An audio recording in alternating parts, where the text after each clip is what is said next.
Salut à tous, très heureux de vous retrouver sur le plateau de Gym Tonic, une émission exceptionnelle puisque Jean-Pierre River est notre invité. Bonjour Président. Bonjour. Vous deviez être avec nous la semaine dernière, mais les circonstances vous ont conduit naturellement à reporter votre venue. Merci donc de nous honorer de votre présence aujourd'hui. Avec plaisir. Vous connaissez l'équipe, bien sûr. Parfaitement. Vincent Menichini, on ne la présente plus. Avec nous, salut Vincent. Salut à tous. William Imbersé, salut Will. Salut Mika, bonjour à tous. Et la légende, le big boss, le chef, Philippe Corps. Bonjour. Salut Philippe. Baratelli en personne. Au menu de ce Gymto, nous reviendrons sur le match nul décevant contre Brest dimanche dernier, avec en particulier un Terem Moffi en difficulté contre les blocs bas, contre toute l'équipe d'ailleurs depuis le début de la saison. Et nous vous parlerons de ce Metz-Nice également à venir avec une question. Faut-il faire jouer Thuram et Youssouf sous le coup d'une suspension contre Marseille en cas de carton jaune en Lorraine? Et puis avec vous, Président, nous évoquerons tous les sujets chauds qui font l'actualité de l'OGC Nice, on l'espère, sans langue de bois. Pas de On verra raison. bien. En fin d'émission, dans le Souviens-toi de Philippe, on reviendra sur le jour. Jean-Pierre River, vous avez pris la présidence de l'OGC Nice, c'est le Souviens-toi du jour. Hier. Ça va être sympa. Mais pour commencer, Président, on va rester un tout petit peu sérieux en ce début d'émission. On va simplement vous demander des nouvelles rapidement et très simplement d'Alexis Beka. Écoutez, aujourd'hui, il est pris en charge et pour l'instant, tout se passe bien. Et voilà, on va lui souhaiter le meilleur pour la suite. Et on l'attend avec beaucoup de plaisir quand il pourra le faire. Ça a été des heures difficiles pour toute la famille du gym la semaine dernière. On ne va pas vous faire revivre ça, mais c'est vrai qu'on a tous été touchés par ce qui est arrivé. Bien sûr, c'est évident. Vous savez, on est un groupe, on est une famille. Et puis quand il y a quelqu'un de la famille qui a un moment un petit coup de moins bien, tout le monde est touché. Voilà. Ça a été le cas malheureusement de cet événement qui a touché, je pense, l'ensemble du club. Et on renouvelle tous nos vœux d'encouragement à Alexis Beka et on pense évidemment encore très fort à lui. On va revenir sur ce match donc contre Brest dimanche dernier dans une Alliance Riviera à guichet fermé pour les 10 ans du stade. L'OGC Nice n'a pas pu faire mieux que 0-0 face à l'équipe d'Éric Roy. Vincent, c'est vrai que c'était un match assez tactique, assez fermé.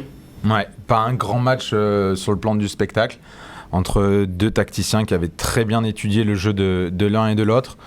Et un match qui ne s'est pas débloqué en première mi-temps. Il y a cette occasion de Jérémy Boga. Je pense que si Nice ouvre le score, évidemment, ce n'est pas le même match parce que Brest aurait été obligé de sortir un petit peu de son camp. Mais hélas, Nice n'a pas réussi à un peu percer ce verrou breton. Et ça a donné un match un peu chiant, si je peux me permettre. Ce qui est dommage, c'est qu'il y avait 35 000 personnes. Et alors, ceux tu qui t'en sont... plains un peu, il y en avait 32. Mais 32, pardon, excuse-moi, Mika. C'est important les chiffres. Et voilà, est-ce que ça va leur donner envie de revenir? Je sais pas, mais il y a un petit goût d'inachevé sur ce match. Mais bon, on n'est qu'à la 7e journée et c'est loin d'être fini. Et Nice va remporter plein de matchs à la maison. Alors, on va regarder les stats de cette rencontre entre Nice et Brest, justement, pour voir que malgré tout, dans le jeu, l'OGC Nice a quand même eu un peu plus de possession, un peu plus de tirs, mais les tirs cadrés étaient du côté brestois, même si évidemment ce poteau trouvé par Jérémy Boga, un poteau également pour Brest, mais l'occasion était moins dangereuse. Will, on parlait de match tactique avec en particulier cette prise en individuel de Mounier sur Dante qui a un petit peu perturbé la relance niçoise. Ouais, ils ont eu du mal à trouver une alternative, même si Todibo a pris ses responsabilités, il a essayé de porter un peu le ballon, de faire des relances lui-même, mais c'est là que je trouve que l'OGC Nice et le plan de système Farioli a un peu des limites. On manque d'alternatives. Quand on est bloqué sur un plan, on n'arrive pas à trouver la solution, le plan B, le plan C. Et juste, moi, j'aimerais revenir aussi sur Alexis Beka pour dire que ça ne m'étonne pas de voir cette équipe qui, en deuxième mi-temps, a manqué d'idées, a manqué de fraîcheur. Parce que juste des joueurs qui sont extérieurs au club, comme Eli Wahi ou Arnaud Kalimundo, ont fait une dédicace à Alexis Beka. C'est dire si même les gens qui ne sont pas au club pensent aux joueurs, ses coéquipiers qui vivent au quotidien avec lui, à quel point ça a dû les toucher. Donc voilà, un peu une grosse circonstance atténuante sur ce manque de créativité et d'idées, de fraîcheur dans ce match. Président, l'occasion était belle de prendre la première place de la Ligue 1, le jour des 10 ans de l'Alliance Riviera. Occasion manquée, encore une, j'ai envie de dire, méchamment. Oui, mais c'était symbolique. C'est vrai que les 10 ans, vous passez premier, ça aurait été superbe. Après, moi, ce qui me fait malgré tout plaisir, c'est qu'on est insatisfait de se retrouver à un point du leader. On est au cinquième quasiment du championnat. Donc c'est bon signe. Ça veut dire qu'on grandit et qu'on cherche quand même d'aller vers le haut. Avant, on était très contents quand on était dans la première partie du classement. On était à un point du premier et on est insatisfait. C'est bon signe. Philippe, qu'est-ce que tu as pensé de cette rencontre plutôt fermée ? Pas grand-chose, hein, parce que non, c'était pas un grand match, c'est sûr. Moi, je pense qu'il y avait beaucoup trop de choses qui sont collusionnées la veille avec une grande fête. On sait ce qui s'est passé par rapport à Alexis. Et du coup, peut-être qu'il y avait trop de pression sur les épaules des joueurs. Ils se sont retrouvés peut-être un petit peu en manque d'air. On a vu avec le coach qui s'est plaint d'avoir frôlé le malaise plusieurs fois.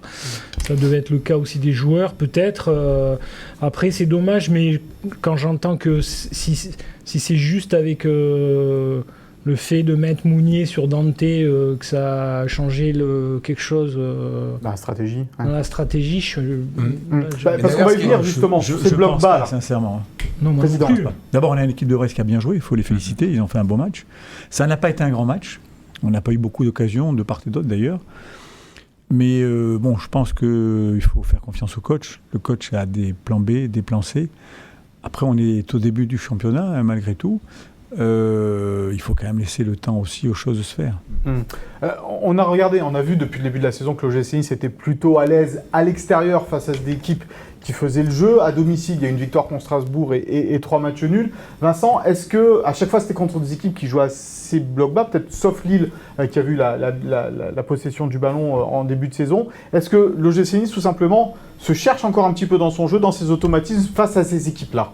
C'est toujours ce qu'il y a de plus difficile d'être performant dans les 30-40 derniers mètres parce qu'après là c'est vraiment de la haute précision. Il faut la bonne passe au bon moment, le bon appel, le bon décrochage. Et c'est vrai que par moment, notamment Terem Moffi, on y reviendra plus tard, a un peu de mal à se connecter avec ses partenaires. Peut-être qu'au milieu aussi, on a 3 garçons très forts sur le plan physique, qui font énormément d'efforts.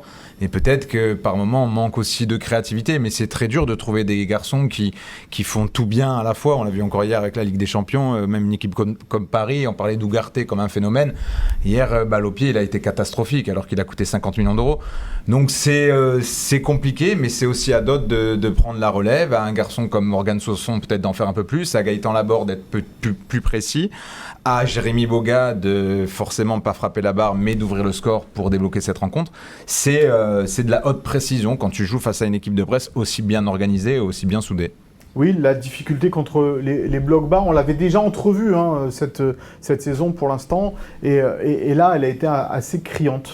Oui, assez criante parce que quand on a un Terem Moffi qui est en difficulté dans le jeu de haut but, dans le jeu en remise, forcément le bloc a du mal à monter plus haut, à garder les ballons plus haut, à mettre le danger dans le camp adverse.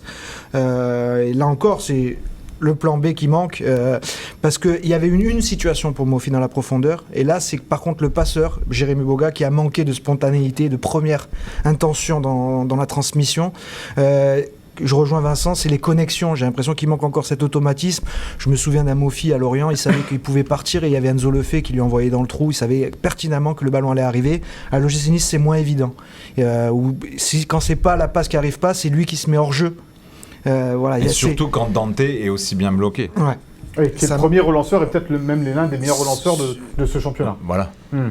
On va écouter justement à ce propos Jean-Claire Todibo justement sur la difficulté peut-être de l'OGC Nice à faire le jeu contre les blocs bas. Les équipes qui font le jeu ont fait le jeu aussi. On fait le jeu dans des équipes où il y a ce rapport de force, ou comme Paris ou Monaco, où ils viennent nous chercher, on va les chercher, ça essaie de sortir des deux côtés. Donc forcément, ça laisse des espaces. Du coup, tout simplement, les équipes qui acceptent de jouer au football et laisser des espaces derrière eux, oui, c'est vrai qu'on a plus de facilité parce qu'on a des joueurs qui ont les qualités pour jouer dans ces espaces-là. Et comme je dis, les équipes qui vont jouer un peu bloc bas, un peu comme Brest, qui vont nous laisser le ballon, qui vont laisser moins d'espace dans leur dos, forcément, on aura peut-être un peu plus de difficultés à ce niveau-là. Mais comme j'ai dit, le coach a ramené un projet de jeu et ça rajoute certaines choses à nos palettes. Chacun de nous, ça rajoute quelque chose. Du coup, ça va être à nous de les rajouter pour pouvoir faire mal contre les équipes qui vont nous donner de l'espace et les équipes qui nous laisseront moins d'espace. Voilà donc Jean-Claire Todibo devant la caméra de Philippe Berti. Président, globalement, est-ce que vous êtes pour l'instant satisfait du travail effectué par Francesco Farioli, votre entraîneur ? Ah oui, sincèrement, je trouve qu'il fait un très très bon travail, lui et son staff, dans la globalité. Je trouve que l'équipe... Alors, je vais mettre de côté le match de Brest, mais je trouve que depuis le début de saison, l'équipe progresse à chaque match. Des petits détails, des petites choses que l'on peut remarquer. Et je pense que pour le plan B ou le plan C, les réglages se feront tout au long de la saison. Après, c'est toujours beaucoup plus compliqué de jouer un bloc bas. Vous voyez Paris à Clermont, c'est beau s'appeler Paris, avoir un attaque des joueurs quand même assez extraordinaire, ça n'a pas fonctionné. Donc c'est pas simple les blocs bas. Mais au coach, je lui fais totalement confiance de trouver les solutions pour effectivement trouver la parade à ces blocs bas. On en a parlé tout à l'heure, Terem Moffi, c'est le focus de cette semaine.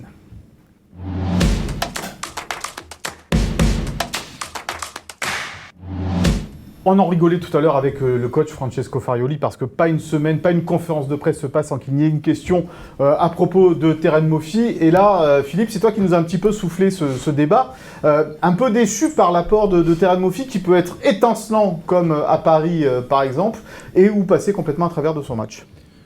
Oui, mais en même temps, je ne sais pas si c'est pas ce qui fait sa force puisque c'est difficile de l'enlever. Hein. Parce qu'on sait jamais si ça va être...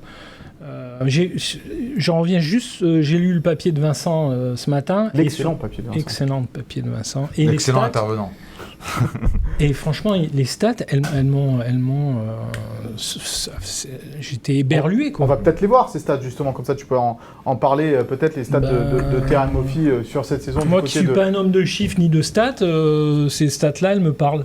Alors ça, c'était les stats de la saison, évidemment, les stats qui étaient dans le journal.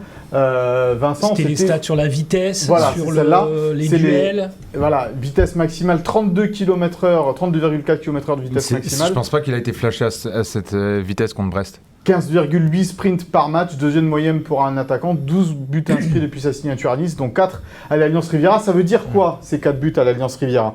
Ça veut dire que quand on doit faire le jeu, Moffi est moins efficace ? Ouais, mais ça c'est une certitude, parce que c'est un peu enfoncer une porte ouverte de dire que techniquement, c'est pas le joueur le plus habile et le plus adroit, et notamment dans les petits espaces. On l'a dit et répété, quand il y a du monde dans le cœur du jeu, il est un peu plus en difficulté. Mais ce qui est intéressant pour Moffi, c'est quand tu appelles d'anciens joueurs, notamment René Bocchi, qui connaît très bien Bruno Genesio, et il parle de manière très ouverte, et Bruno Genesio, qui est le coach de Rennes, il lui a dit « Mais moi, Moffi, par moment, j'aimerais vraiment l'avoir devant », parce que les techniciens se rendent compte de l'apport qu'il a, notamment dans le jeu sans ballon même. Quand on voit le nombre de sprints, la générosité que ce garçon a, c'est quelque chose à mettre aussi en lumière. Et il marque des buts aussi.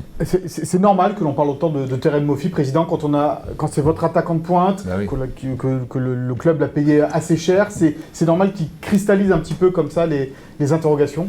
Écoutez, d'abord, on oublie une chose, c'est un jeune joueur. Il a une marge de progression, on le sait. Et moi, je trouve que, vous soulignez les points positifs, mais il y a un point positif aussi que moi je remarque à chaque match, c'est son travail défensif. Je ne sais pas si vous voyez le nombre de pressing qu'il fait, la pression qu'il met sur les défenseurs. Donc il faut lui laisser le temps. Il n'a pas aujourd'hui toutes les palettes, mais il va les travailler et ce sera un joueur complet.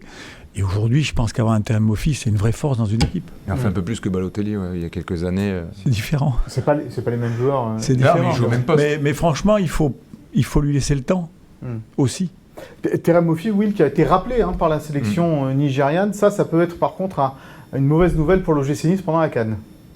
Je suis pas sûr, moi, que ce soit une mauvaise nouvelle, parce que pour un joueur, c'est toujours un privilège absolu d'aller défendre les couleurs de son pays. Pour l'OGC Nice, j'ai dit. Oui, mais... Pas pour le joueur, évidemment, le joueur, c'est plutôt une bonne nouvelle. Mais tu m'as pas laissé aller au bout du raisonnement. Donc un joueur épanoui qui revient de sélection internationale, il est épanoui, il est content, et il a la fierté d'avoir défendu les couleurs de son pays. Juste un exemple, JC Todibo, depuis qu'il est parti en équipe de France, il est revenu galvanisé. Après, si tu gagnes la CAN... Ouais.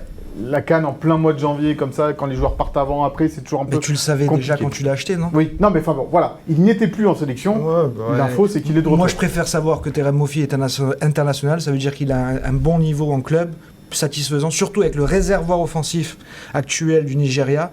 Ils ont 50 attaquants. Donc, montrer qu'il est parmi les meilleurs de son pays, moi, je trouve que c'est positif pour lui et même pour le club. Et moi, ce thème, donc, je suis d'accord sur Moffi, mais moi, j'ai envie de cristalliser les attentes sur ses coéquipiers, en fait. Parce que quand je regarde Moffi, j'ai pas d'action en tête de manquer de sa part. Tête à tête avec le gardien qui rate, une action vraiment facile ou qui marque. C'est ça, c'est soit rate. il a des occasions, soit il en a pas du tout. Et oui, mais donc s'il les a pas les occasions, c'est à cause de ses coéquipiers qui lui donnent pas les bons ballons au bon moment, qui lui permettent pas d'être dans la surface, de recevoir un ballon, d'avoir juste à mettre la tête ou un plat du pied. Quand je me souviens d'Holberg, on a mis 500 comme ça. Donc voilà, donc moi je trouve. Et oui, mais il. Non, 500. Non, mais 500. C'est pas excessif. Non, mais je suis un poil. 5. voilà, enlève le sang. Mais voilà, moi c'est plus ça qui me déçoit, c'est qu'il n'a pas d'occasion parce que ses coéquipiers n'arrivent pas à le mettre dans les bonnes dispositions. Et donc face à des blocs bas, c'est moins évident de le trouver dans la profondeur, mais aussi il faut jouer peut-être en première intention plus vite. Voilà. C'est ce qu'a pas fait Boga en deuxième mi-temps où il lui donne pas le bon ballon au bon moment. Oui, bon timing. On attend plus peut-être aussi. On faisait la comparaison tout à l'heure avant l'émission avec Eli Wahi. Je pense que c'est un joueur qui a forcément intéressé les recruteurs niçois et les dirigeants niçois. Président. Confirme. Personnellement, et on était d'accord avec Will sur le cas Wahi, je le trouve moi plus alerte techniquement et peut-être plus fort actuellement qu'un Mofi. Il a approximativement coûté le même prix. Marquant en Ligue des Champions, un tout petit peu plus.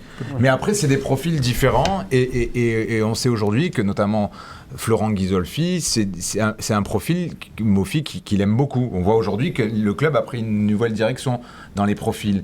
C'est plus costaud, c'est du muscle. On voit avec Youssouf, avec Mofi. C'est pas le même Nice qu'il y a quelques années. Je sais. Ah ouais, non, mais c'est une orientation qui a été choisie pour cette nouvelle saison et effectivement, ce critère-là en fait partie. Bon, voilà ce qu'on pouvait dire sur ce Ça match. permet, excuse-moi, d'aller gagner au Parc, ce qui n'est pas rien, d'aller gagner à Monaco, ce qui n'est pas rien, d'avoir gagné à Marseille l'an dernier, à Lens l'an dernier, et contre tous les gros. Donc c'est sympa aussi. Oui, c'est vrai. C'est évidemment un argument positif par rapport à Terem Mofi. Voilà ce qu'on pouvait dire donc sur Mofi et sur la rencontre face à Brest. C'est l'heure du Zap Gym, les coulisses de l'OGC Nice captées par les caméras d'OGC Nice TV.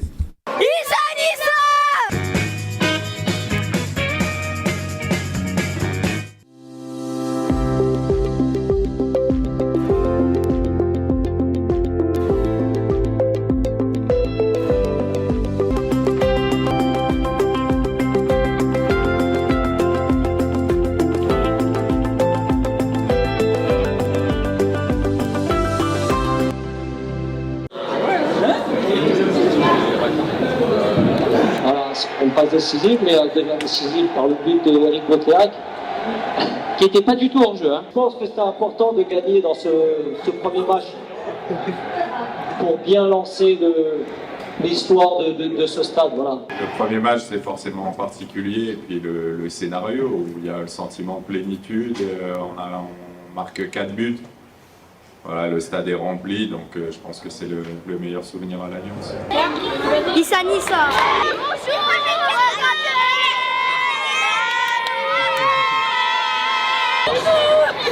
1500 jeunes supporters de nos Aiglons et ils vont former un magnifique 10 inoubliable pour commémorer les 10 ans de notre enceinte.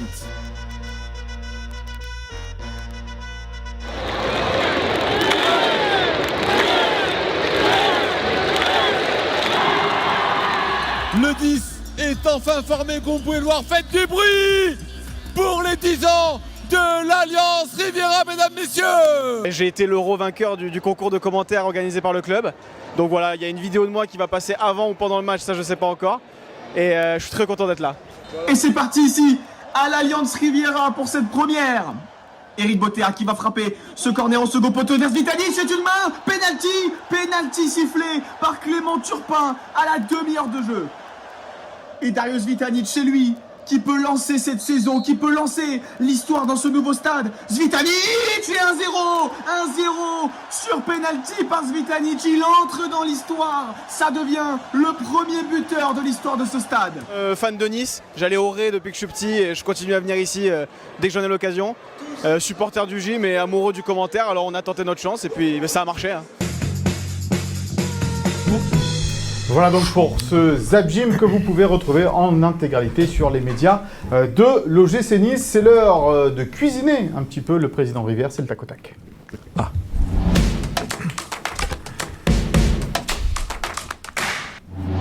Alors vous inquiétez pas, on a déjeuné, président, tout va bien, on est revenu. Cuisine niçoise. Hein, voilà. Cuisine niçoise. Oui, tout va bien, non. Petite salade niçoise, tranquillement. Président, on voulait savoir déjà un peu comment s'organiser maintenant que chacun a sa fonction, on va dire, au club. Comment s'organiser le directoire de l'OGC Nice aujourd'hui, parce que ça a eu, par moments, ça a peut-être été un petit peu flou. Ah, ça a un peu flotté, notamment l'été dernier. Donc là, on a enfin trouvé une organisation qui, je pense, convient à tout le monde. Vous avez deux personnes qui s'occupent de l'opérationnel quotidien, qui sont Fabrice Bocquet d'un côté et puis Florent Ghisolfi. Et puis, moi, j'ai retrouvé beaucoup de plaisir parce qu'on a une organisation très claire, qui est fluide, ça fonctionne bien. Et puis, vous avez un comité de direction, on va l'appeler comme ça, une fois par semaine, où vous avez Jean-Claude qui nous rejoint. Jean-Claude Blanc. Voilà, moi-même. Et puis, il y a Dave qui est là de temps en temps. Dave Braceford. Et qui nous permet de balayer toute l'activité du club de la semaine. Et puis, si besoin, chacun en échange sur des sujets divers et variés, on prend des décisions. Donc, c'est une organisation qui est très claire, qui fonctionne bien. On est revenu à des fondamentaux qu'on pouvait connaître dans le passé. Et je pense que tout le monde s'épanouit là-dedans, on sait très bien. Vous avez parlé de Jean-Claude Blanc. Alors c'est vrai qu'il est arrivé au mois de février, janvier dernier à peu près. Oui. Alors c'est vrai qu'il est très discret pour l'instant, médiatiquement parlant. Hein. Nous, ça fait toutes les semaines qu'on essaye de l'avoir. Il a toujours été. Hein. Oui, il a toujours été, mais on ne sait pas. Alors du coup, vous allez vous nous parler de lui, un petit peu de son rôle au sein de cette Galaxy Ineos et après à l'OGC Nice. Alors, il a intégré ce que vous appelez la Galaxy Ineos, l'objectif étant de créer une marque de sport Ineosport qui soit cohérente entre tous les sports.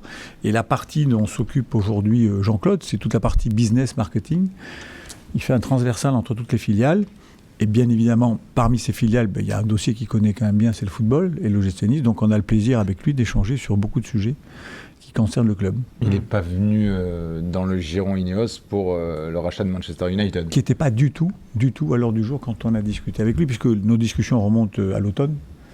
Au mois d'octobre-novembre, et il n'était pas du tout question de racheter Manchester à cette époque. Et ça en est juste pour... Ouais, juste après, c'en est où on a vu 25% peut-être de rachat. J'ai pas d'infos, sincèrement, je ne suis pas dans la boucle pour Manchester. Je sais que c'est compliqué, et apparemment, il y a quelques mois, ça devait partir d'un côté ou de l'autre. Aujourd'hui, c'est une situation qui est toujours en stand-by. Dossier pas simple, mais on verra l'évolution. Mais projet Manchester ou pas, l'OGC Nice, le projet est très clair aujourd'hui. On sait où on va, on sait où on veut aller.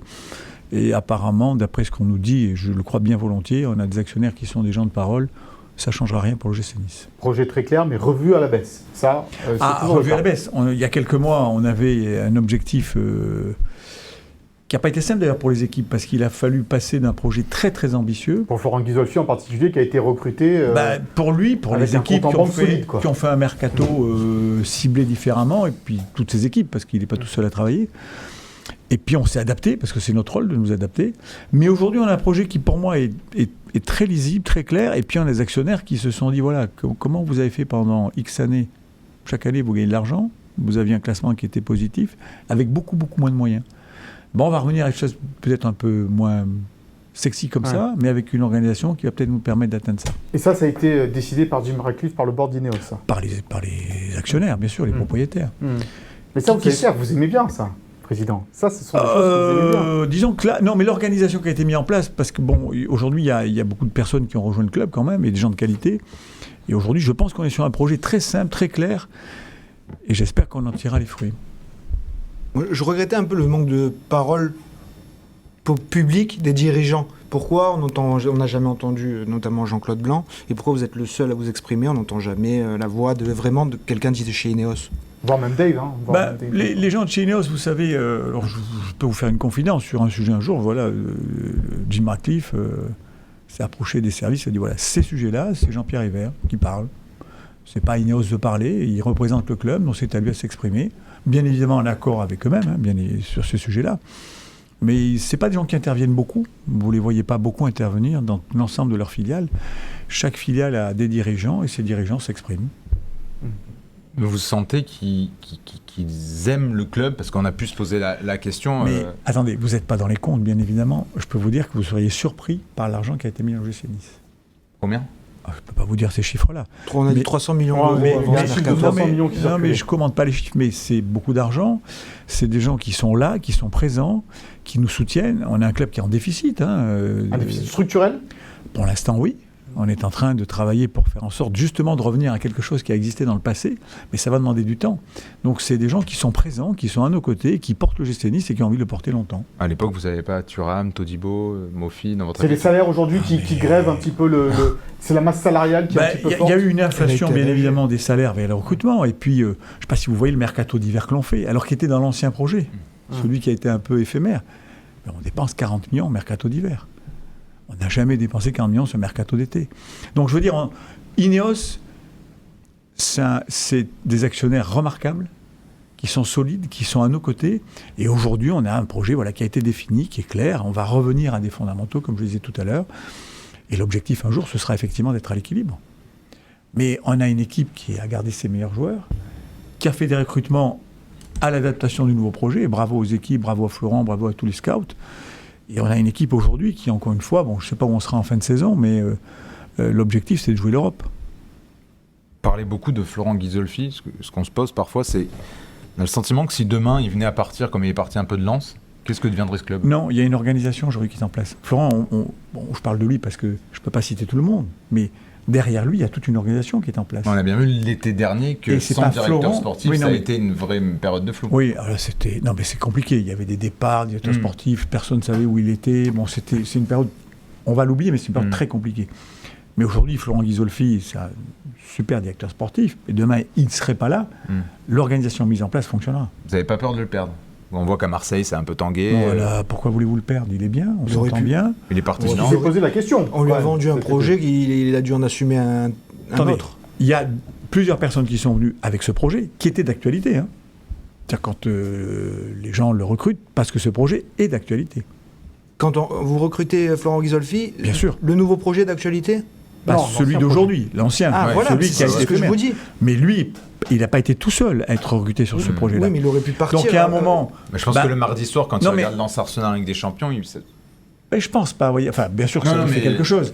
Mais si vous voulez, Florent, c'est un homme de conviction, de parole. Il est venu pour un projet à un moment donné, qui n'est plus le même. Il s'est adapté. Il est content de s'être adapté. Et c'est pas quelqu'un qui lâche un projet en cours de route comme ça. Il a aussi la volonté de réussir. Et je pense qu'il se rend compte aussi qu'on a des armes pour réussir.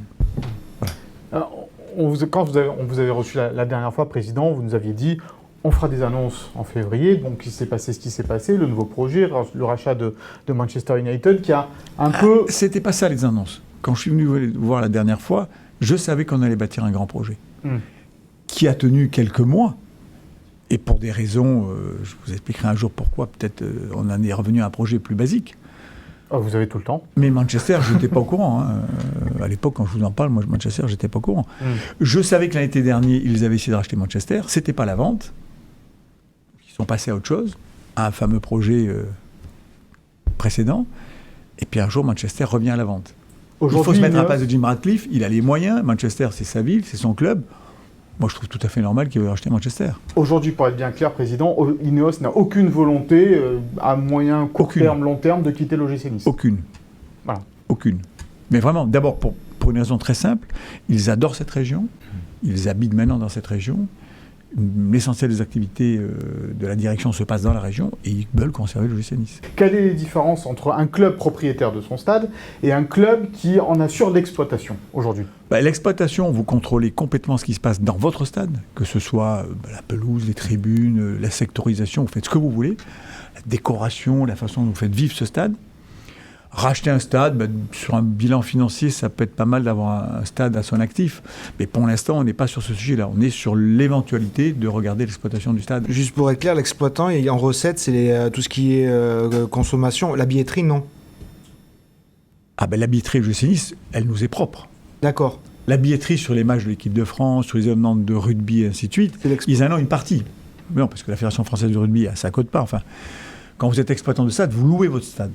À l'OGC Nice, à l'équipe de France de rugby, à des concerts. Donc voilà, c'est l'ensemble des choses. Mais quand vous avez un concert, l'exploitant, il récupère une petite partie de cette recette. D'accord. C'est le producteur de l'événement qui reçoit l'essentiel. Président, vous êtes un homme de coups. On sait que, par exemple, Puel... Et de goût aussi. Puel, Ben Arfa, Balotelli, même Ineos, vous êtes un homme de fulgurance, de coups. Est-ce que vous avez encore envie d'en faire ? Est-ce que vous avez l'attitude pour pouvoir en faire Alors, parce que chaque fois on dit peut-être on va avoir un joueur River ou on va avoir non mais ces histoires de coups, il faut remettre les choses dans le contexte. Aujourd'hui, à l'époque, on n'avait pas de moyens, donc on a fait des coups qui n'étaient pas des coups médiatiques au départ, qui étaient que des coups sportifs, qui après se sont finalisés avec des coups médiatiques, mais c'était des coups sportifs, en sachant qu'on prenait, mais on devait malheureusement perdre en fin de saison à chaque fois. Sauf Mario qui avait accepté de prolonger une année de plus. Aujourd'hui, dans un autre contexte, on a un contexte où on veut bâtir une équipe. Moi, j'aimerais qu'un jour on ait une équipe, on change juste 2-3 joueurs à la saison. Et on y arrivera. Et cette équipe-là, on n'est plus dans le même registre de coups. Vous voyez ce que je veux dire ? Il y a un équilibre. Et je trouve qu'aujourd'hui, notre équipe est très équilibrée. Donc, si demain, Florent et ses scouts disent « Tiens, il y a une opportunité de faire un coup », on en parlera et on regardera. Mais on n'est plus du tout dans le même contexte. Mais ça vous titille toujours un peu, parce que quand Boga est arrivé, vous avez dit ça sera peut-être l'idole du stade, Moi, c'est pas moi qui ai choisi Boga. Bien évidemment, les recrutements, ils sont collégiaux, c'est-à-dire on nous propose des joueurs, on en discute tous, et puis après, il y a la décision qui est prise. Mais moi, sincèrement, aujourd'hui, l'équipe, elle me plaît. Je la trouve bien équilibrée, j'espère qu'on va progresser pour les plans B, pour les plans C, ainsi de suite, mais c'est une équipe qui, à mon avis, je peux se tromper, mais peut nous surprendre d'ici la fin de saison. Et donc, un coup, si un jour il arrive, peut-être que les équipes auront une opportunité de faire un coup, mais on ne court plus après ça aujourd'hui. Je pense qu'aujourd'hui, c'est la stabilité qui est importante. Je rebondis sur ce que tu disais, Philippe. Ça aurait de la gueule, forcément, d'avoir, par exemple, un Marco Verratti qui est parti au Qatar. Est-ce que c'est une idée qui a pu vous traverser l'esprit ou absolument pas ? Non, parce qu'on connaît les... C'est impossible. On connaît le salaire de Verratti. Et avec Ineos derrière, c'est impossible. Impossible. Je vais vous dire, on a regardé un joueur, je ne vais pas vous citer le joueur, c'est pas Verratti, on a regardé un joueur il y a 3-4 mois. Neymar. Bien tenté. Et à un moment, on s'est dit, ce ne serait pas raisonnable en termes de salaire. Mais pourquoi ? Parce que ça met en péril quoi à ce moment-là ? Quand vous avez un joueur qui peut coûter un salaire qui n'est pas à la dimension des moyens de Luciani, ça n'a pas de sens aujourd'hui. Aujourd'hui, vous parlez d'équilibre. Et dans cet équilibre-là, vous ne pouvez pas avoir un joueur... D'abord, ça nous coûterait trop cher. Mais pourquoi ? Parce qu'il y a le fair play financier aussi qui intervient au milieu. Le fair play financier, il est essentiel. Ouais. Mais tout le monde le contourne maintenant, le fair play financier. Non, faut pas pourquoi croire ça. l'OGC Nice ne le contournerait pas aussi ? Non. Aujourd'hui, on n'y est pas dans les clous du fair play financier. Donc sachez-le, on n'y est pas. Donc on doit se remettre dans les clous financiers. Donc vous pouvez dépenser, ça veut dire aussi. Oui, mais il faut rectifier le tir. Il ne faut pas faire de Coupe d'Europe. Finir 7e. Non, il faut faire une Coupe d'Europe. Mais franchement, aujourd'hui, moi je trouve que l'effectif, avec les moyens dont on a disposé, il a été très bien structuré. Non, je vous laisse terminer. Et je trouve que cette notion d'équilibre que nous avons, moi, me convient tout à fait. Je trouve qu'il est équilibré également, mais je trouve qu'il a des manques également. Et notamment, je pense, à notre central, il manquera un défenseur central si il arrive un souci dans la saison. Il manque aussi un peu de créativité. Donc ma question, c'était celle-là, c'est si, comme il s'était passé à l'époque avec Lucien Favre, à la trêve hivernale, vous êtes dans le top 4. Donc, la possibilité d'aller chercher la Ligue des Champions en fin de saison. Est-ce que là, Ineos pourrait donner un petit coup ? Il rapatrie Brahimi, je pense. Alors, je vais s'arrêter là. À la différence de... D'abord, je ne peux pas préjuger où on sera en janvier et je ne peux pas préjuger des décisions qui seront prises par les actionnaires. Mais sachez qu'on a des actionnaires de grande qualité. Si à un moment, ils pensent, et nous pensons, qu'il faut améliorer l'équipe à un certain poste parce qu'on peut avoir une difficulté sur un poste durant la deuxième partie de saison, je suis convaincu que nos actionnaires répondront présents. Mais pour l'instant, arrivons jusqu'à la trêve, on verra où on en est, mais on ne sera surtout pas dans la configuration que j'avais à l'époque quand nous étions premiers avec nos actionnaires chinois. Est-ce que Jim Ratcliffe, quand vous parlez avec lui, vous sentez que par exemple il a envie d'entendre la musique de la Ligue des Champions à l'Alliance, il n'y a que ça qui l'intéresse, parce qu'il est venu contre Nice-Brest. À votre avis? Je sais pas, on sait pas. Est-ce qu'il préfère voir Nice-Brest ou il vient de temps en temps, il était parti en cours de match contre Bâle. Est-ce qu'il vous dit des fois, vous en aparté, moi j'ai qu'une chose qui me fait rêver, je viens contre Brest pour vous faire plaisir. Non, je viens pas pour me faire plaisir. Mais lui, il a envie que ça performe. C'est un compétiteur. Dans tout ce métier qu'il pratique, c'est un compétiteur. Donc il a envie de voir Nice en Ligue des Champions. Vibrer. Je pense qu'il vibrerait plus en voyant Ligue des Champions qu'un match de championnat. Mais encore une fois, on a un budget qui aujourd'hui est calibré pour se remettre dans les clous aussi du fair play financier, de retrouver des vertus financières. On travaille avec ça et on essaiera d'apporter le jeu Nice le plus haut possible. Mais je peux vous poser une question. Vous préférez être en Ligue des Champions ou gagner une petite Coupe d'Europe, par exemple ? Petite Coupe d'Europe. Gagner quelque chose.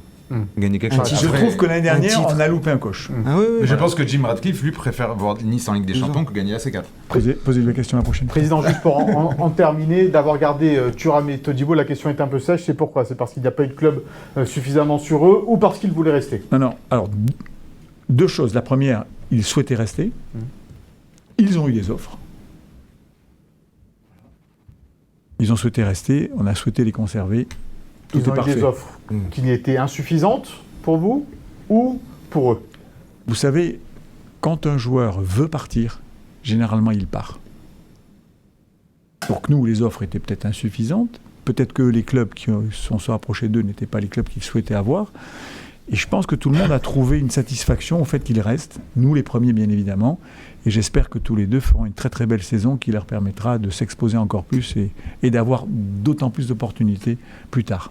Jean-Claire Todibo, oui, qui n'a pas été appelé par Didier Deschamps aujourd'hui dans la sélection. Il était lors de la dernière sélection. Ça ne sera que partie remise. Hein ? C'est un petit coup dur, là, je pense, pour Jean-Claire Todibo, sincèrement. Parce que Dizazi n'a pas été non plus appelé, c'était François Claus, hein, c'est ça ? C'est Jonathan Claus. François Claus, c'est son cousin, quoi. Ouais, je sais pas pourquoi. Il a préféré prendre un latéral droit, alors. Mais sur Todibo et Thuram, je pense que c'est aussi là, peut-être la marge de progression de certains dirigeants aussi au club, c'est de savoir bien vendre et très cher de tels joueurs. C'est 50 minimum pour l'un et l'autre. C'est pas facile de vendre très cher. Il faut savoir aussi une chose, c'est que quand un joueur est exposé, notamment en Coupe d'Europe, ça prend tout de suite de la valeur. Quand il est international, ça prend de la valeur. Quand il est exposé en Coupe d'Europe, ça prend de la valeur. Bien sûr. Après, JC, il a remplacé la dernière fois des blessés. Moi, je crois qu'il ne faut pas s'enflammer. Vous avez quelqu'un comme Didier Deschamps qui est très lucide, avec Guy Stéphane, il travaille très bien.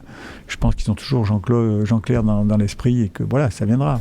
Peut-être pour le France-Gibraltar du 18 novembre, à l'Alliance Riviera, peut-être Todibo et Thuram sous les couleurs des Bleus. On va passer, messieurs, à l'avant-match entre Metz et Nice en regardant le classement de cette Ligue 1 et en découvrant que l'OGC Nice, comme l'a dit le président River tout à l'heure, n'était qu'à un seul petit point de la première place. Monaco qui a repris cette place de leader, l'OGC Nice est quatrième devant, juste derrière le surprenant Brest et Reims. Will, cette équipe de Metz, 14e au classement pour l'instant. Ce que je remarque surtout dans la première partie de tableau, c'est que tu as, quasiment joué que des équipes. 5 sur 7, le coach Farley l'a dit tout à l'heure en conférence. 5 sur 7 des 7 premiers. 5 des 7 premiers, ce qui est quand même plutôt encourageant. Ça veut dire que tu auras une deuxième partie. Mais ce qui veut rien dire pour Nice. Oui, parce que c'est là où tu as le plus de mal. Ouais. Les autres, c'est des blocs bas. Contre les grosses équipes. On va écouter Jean-Claire Todibo, justement, par rapport à ce match. Il rabat toute la joie là-bas. Je pense que, comme à chaque fois, chaque week-end, on va y aller pour gagner. Faut mettre beaucoup d'envie dans ce match.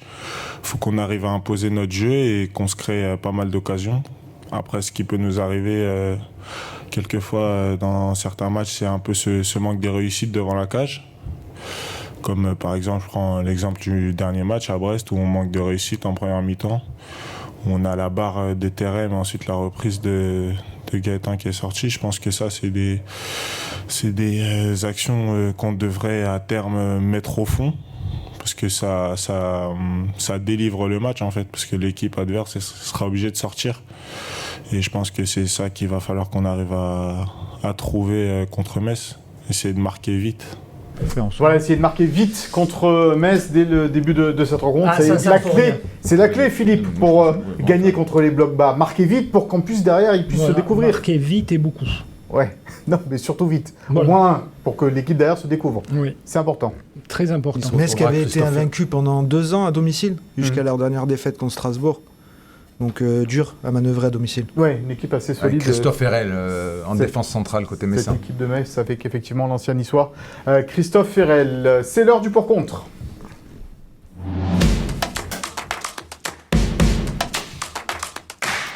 Un pour contre, messieurs, consacré à Kefren Turam et Youssouf N'Daye Chimié, car en cas de carton jaune face à Metz, il serait privé du match à la maison face à l'Olympique de Marseille. Alors cette question toute simple, faut-il faire jouer Thuram et Youssouf contre Metz? Will, c'est à toi. Très simplement, très rapidement, c'est pas contre Thuram et Youssouf. J'ai envie de les voir contre Marseille, donc j'ai pas envie qu'ils prennent un carton à Metz. Et j'ai surtout envie de voir d'autres joueurs. En fait, depuis le début de saison, Farioli utilise quasiment toujours le même 11, à 1 ou 2 retouches près. Moi, il y a des joueurs que j'ai envie de revoir. Hicham Boudaoui, j'ai envie de revoir Boanani, j'ai envie de revoir certains joueurs avec plus de temps de jeu. Donc, si ils pouvaient faire tourner un petit peu pour qu'on voie d'autres visages et d'autres qualités dans cette équipe, je suis partisan. Vincent. Avant la trêve, il faut aller battre Metz pour se rapprocher de la place de leader. Donc il faut mettre la meilleure équipe possible et celle qui correspond le mieux à l'idée de jeu du coach. Donc aujourd'hui, Francesco Farioli, sa base, c'est Boulka, c'est Dante, Todibo et bien sûr Youssouf et bien sûr la force de Thuram au milieu.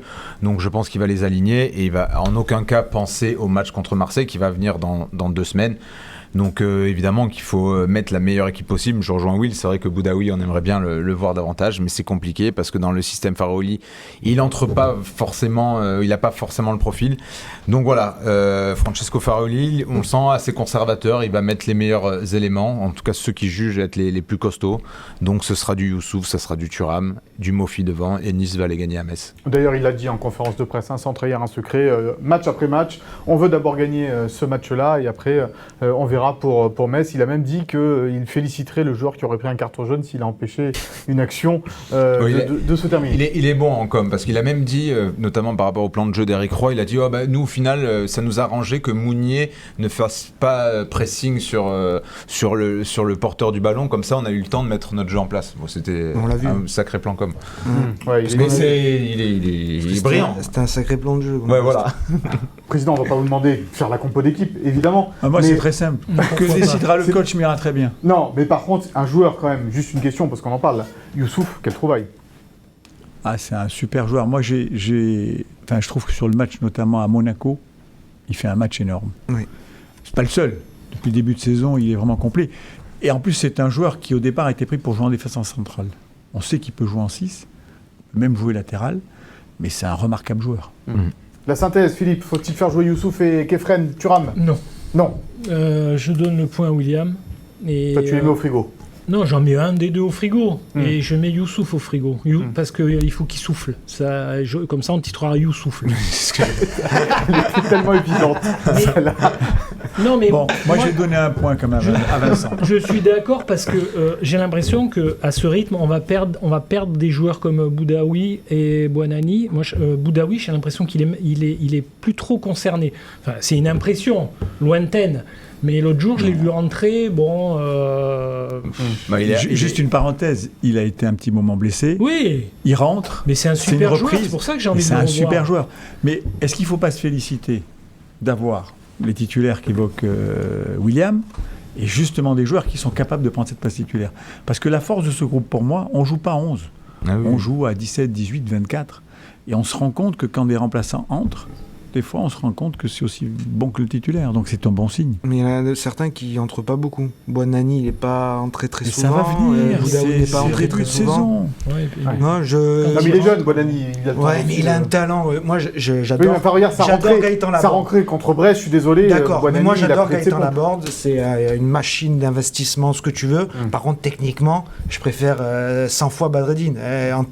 Je me rappelle l'entrée à Lorient qu'il fait. Il a mis misère à son latéral en un quart d'heure, alors que Laborde avait galéré pendant 70 minutes. Bon, voilà, moi, à un moment donné, c'est un peu le... Mais Laborde est efficace. Peut-être que le travail qu'a fait Laborde pendant 70 minutes a servi à Boanani aussi. Pas beaucoup servi à Boanani, parce que c'est pas une grande rentrée non plus. Mais vous auriez dû faire coach. Ah bah tiens, j'y avais pas pensé. Il est là notre indiscret de la semaine. L'indiscret de la semaine, c'est Jean-Pierre. J'avais pas pensé. Futur coach. C'est la compo probable. Allez, on attaque.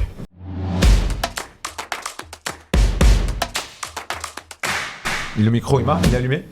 Mais... Oui. Non, il faut que tu viennes là maintenant. Tu te souviens, oui, il faut que... mais je crois que il est allumé ce micro. Le micro. Tac. Ouais. Hop. Voilà. Hop là. Allez. Il y a du boulot quand même. Ça a travaillé là. Il y a du boulot. J'en ai cassé 3 déjà. Alors, Bien près de la bouche, comme d'hab. Donc, ça va être une compo inédite. Puisque Farioli est un spécialiste. Donc, avec Marcin Bulka dans les buts, Youssef Attal, Jean-Claire Todibo, Dante et Melvin Bard, qui a encore été exceptionnel. D'ailleurs, je pense qu'il aurait mérité un petit point de plus dans Nice ce matin. On n'a que 6 au dernier match, il aurait mérité son 7. Exceptionnel, c'est un peu fort. Ouais. Ah, il est vraiment très bon. Il est dans le top 3. Ici sur un 0-0, oui. Parce qu'on a tellement été habitué au pire aussi avec Bard. Il faut raison garder. 7 à Todibo, on pouvait mettre 7 à Melvin Bard. Todibo, quand même. Non, mais Bard. Oui, mais Todibo, c'est la classe. Mais Melvin, en ce moment, il mérite d'être récompensé. Mais il fait un super début de saison. D'ailleurs, c'est le pauvre Romain Perrault qui doit ronger un petit peu son frein en ce moment. Ah, bah voilà. Quand est-ce que je vais pouvoir jouer? C'est les bienfaits de la concurrence. C'est ça. Ouais. Mais après, la concurrence, c'est qu'on donne un peu de temps de jeu aussi à tout le monde. Et il y en a qui n'en ont pas du tout. Mais bon. Donc, au milieu, encore une fois, c'est du grand changement. Morgan Sanson, Youssouf et Kefren Turam. Et devant, Laborde, Mofi et Boga. Puisque Sofiane Diop est toujours out. Ouais. Et voilà. Ouais. Mofi qui était absent de l'entraînement ce matin, mais qui était en salle avec le groupe. Donc pas d'inquiétude à avoir. C'est une équipe pour aller battre Metz. De Terrain Mofi, c'est la même équipe donc face à Brest. Tu avais la bonne compo la semaine dernière. D'ailleurs, Will, c'était la compo alignée par Francesco Farioli. Donc nous te félicitons de vive voix. Bravo à toi. Bravo. Et on verra effectivement. Bravo si j'avais toutes les semaines. Attendez, moi j'ai la compo là. Alors je compare pour voir. Toutes les semaines, si on vous fait gagner quelque chose, cette semaine, eh bien, on va vous faire gagner un magnifique cadeau. C'est le cadeau de la semaine.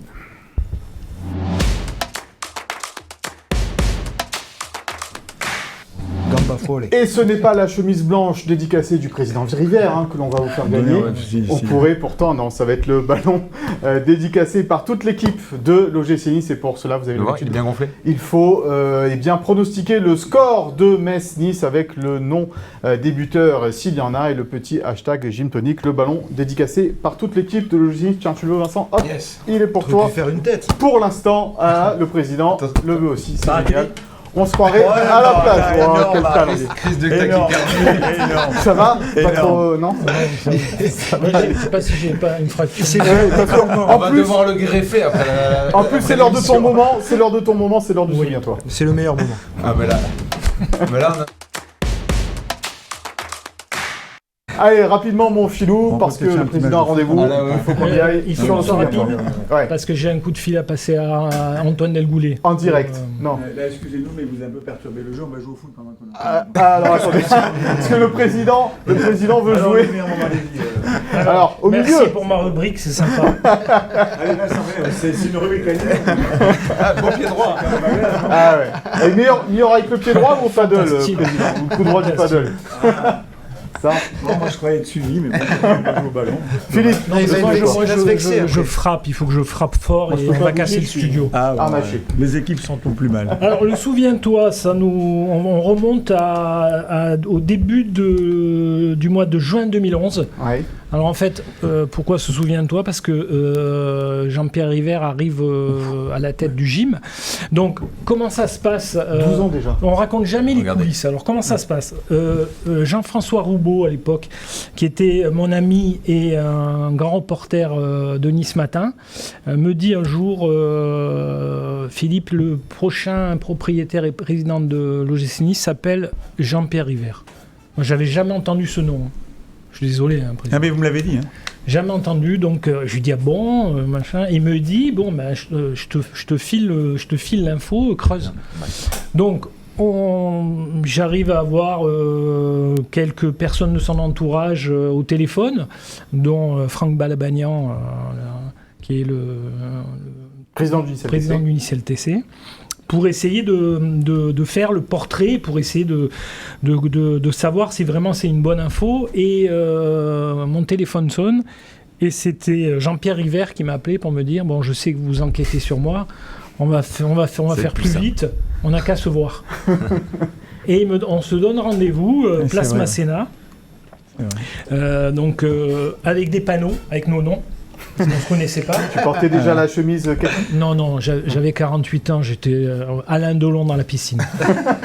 et donc, on se rencontre et il me confirme que oui, il s'intéresse bien à l'OGC Nice et que la tractation va se faire dans le mois.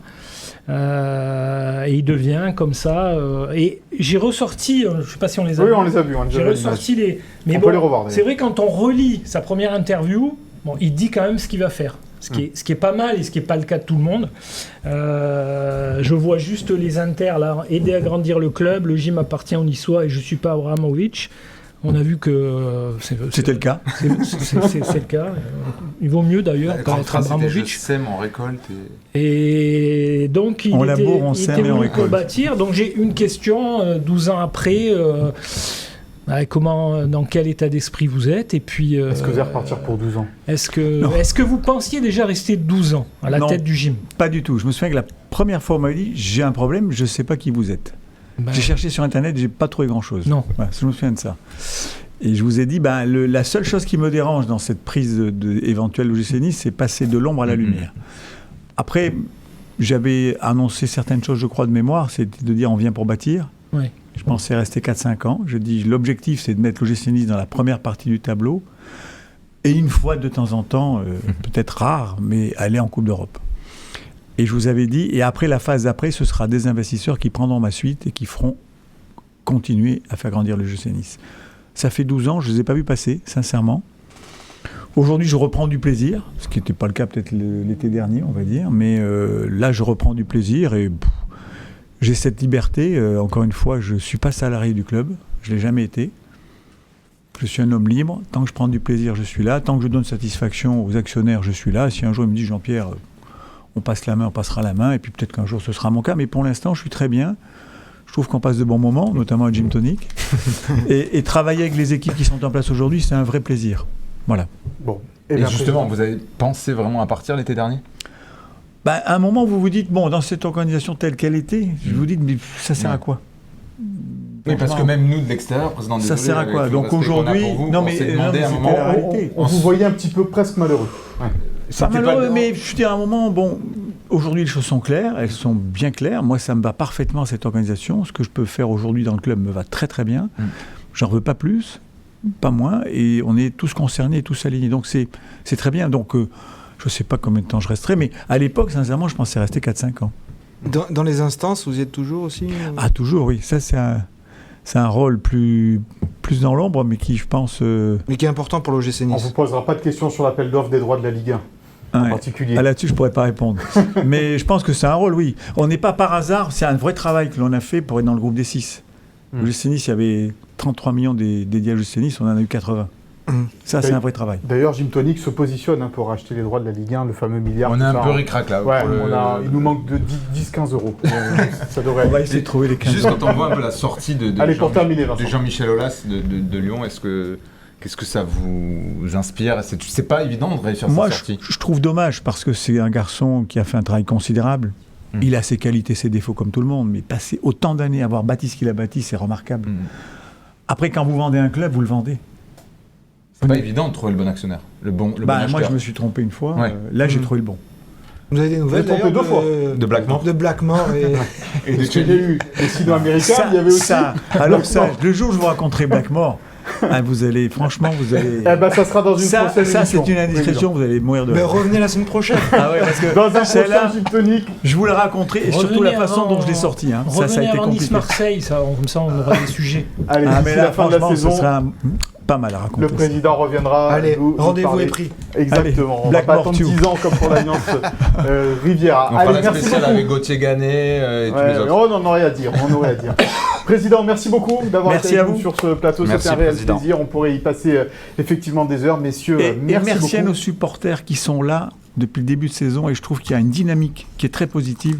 Continue à porter ces fruits-là. Et puis le classement, j'espère qu'on trouvera toujours le GC Nice en fin de saison vers le haut. Avec certainement un Alliance Riviera à guichet fermé encore pour le match face à l'Olympique de Marseille. 92,4% de taux de remplissage pour l'Alliance Riviera depuis le début de la saison. C'est assez exceptionnel. Messieurs, merci beaucoup. Merci à Sophie Doncé, Chloé Wargard et Philippe Bertigny à la préparation et de la réalisation de cette émission. Merci pour votre fidélité. On se retrouve dans 2 semaines, puisque la semaine prochaine, il n'y a pas de match. Dans 2 semaines, avec une émission spéciale. On vous prépare quelque chose d'assez exceptionnel pendant 15 jours. Je n'en dis pas plus. Ouais. Allez, bye bye.